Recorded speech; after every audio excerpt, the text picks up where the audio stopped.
Thank you for tuning in to another segment of Remarkable Portsmouth, a series of short documentaries about people, places, and things woven into the historical tapestry of Portsmouth.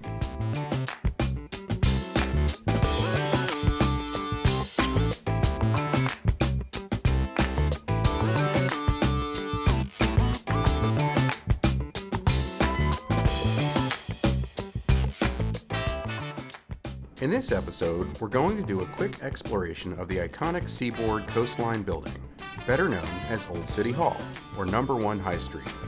A dominant landmark in the city of Portsmouth, the distinctive curved front structure has remained a symbol of the link between rail and sea commerce in the Hampton Roads region.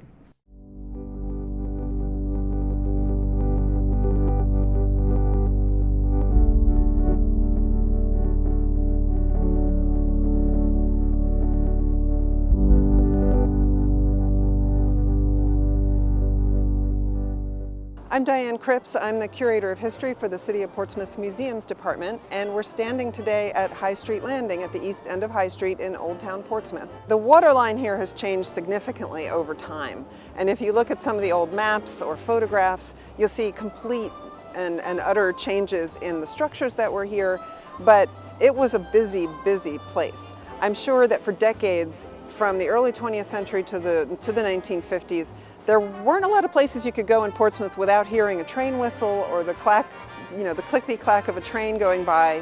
And we are also at the landing that used to be the car ferry to Norfolk. Until 1955, there was a ferry building right behind us here in the boat basin today.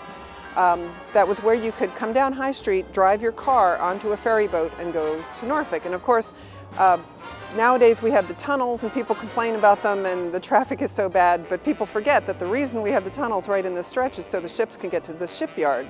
So it is a necessary part of the function of this stretch of waterfront that there is a way to get across the water without building bridges. And so the ferry was here for centuries. I think back to the 1630s it's documented that there were ferry services crossing the river. But yes, this was an amazingly busy spot where today we have pleasure boaters coming up and down the Intercoastal Waterway. But when the ferry landing was here and the railroad terminus was here, it was probably constant people and cars and trains coming in and out and horses and buggies and then the era of the automobile.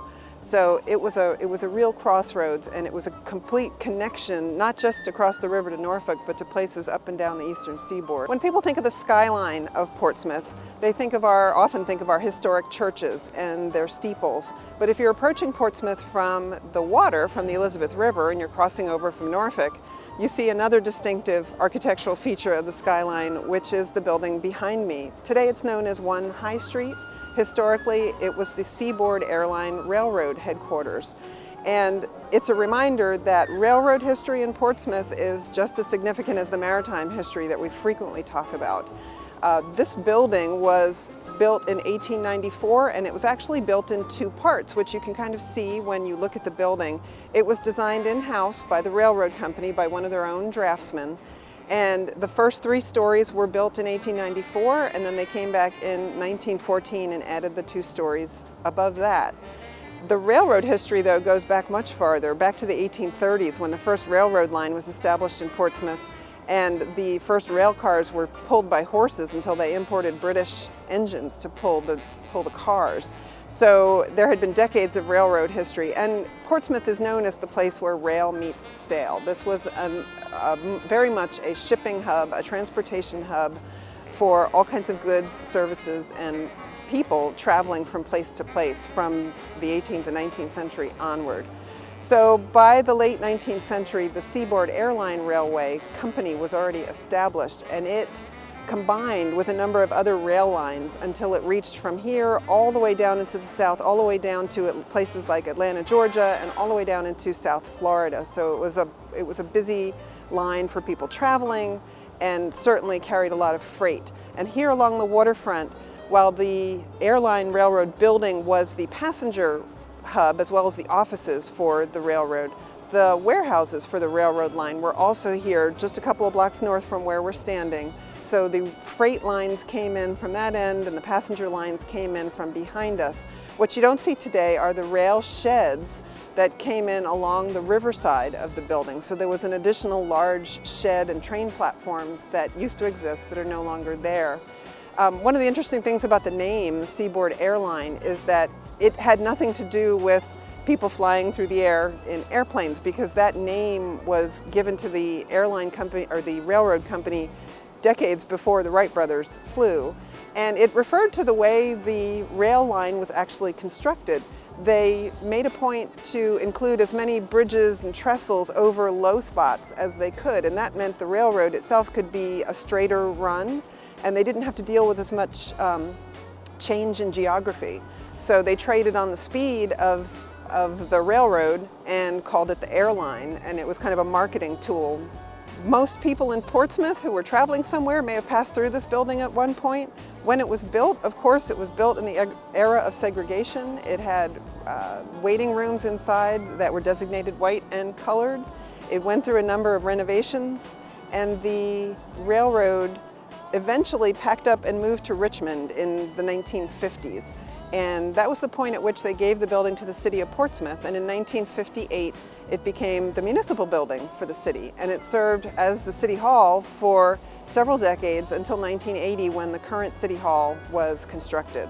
In 1980, when the new city hall that we still use today was open for the city, the building went through some changes and it was renovated into an apartment building.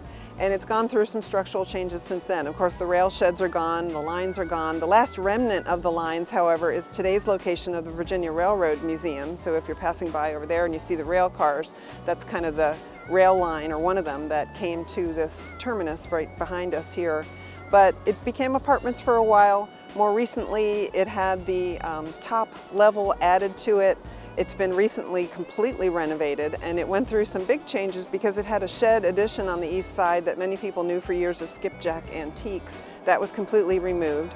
They put in a swimming pool on that side, and it's kind of interesting to note that they designed the pool in the shape of the building with one end rounded on the rectangular pool.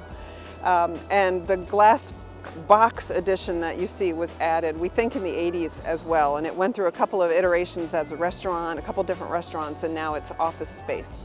So fortunately, the building survived all those changes and is still here to be one of the distinctive parts of Portsmouth's skyline right here on the waterfront. But it is a reminder of how important a transportation and freight hub Portsmouth has been throughout its history. It's in good shape. It was built to last. I think when you look at some of the pictures, especially by the middle of the 20th century, when car culture was really taking over and the railroad was kind of waning as a method of transportation, it is kind of amazing that this building survived, considering what this waterfront looked like for a time when there wasn't a whole lot down here. You know, there were warehouses that weren't particularly attractive, some vacant spots where older buildings had been torn down, but I guess this building found a use throughout its lifetime, because when the railroad's offices left Portsmouth, it did find its use as City Hall. So it was still a draw for Portsmouth citizens to be down here using the building, and there was, you know, daily activity there. So that would help explain why the building made it through the tough times of the middle of the 20th century. One high street today is listed on the National Register. That happened back in the 1980s. And the Statement of Significance talks about how much of a hub Portsmouth was for shipping, for railroad lines. And so, you know, thousands and thousands of people over time came through this very spot on their way somewhere. And so I think the building is remarkable, a remarkable survivor, and it's an architectural gem.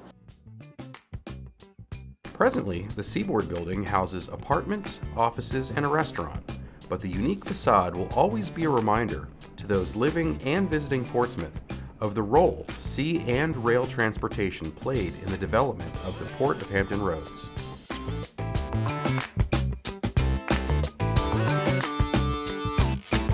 Thank you for tuning in to another segment of Remarkable Portsmouth, a series of short documentaries about people, places, and things woven into the historical tapestry of Portsmouth.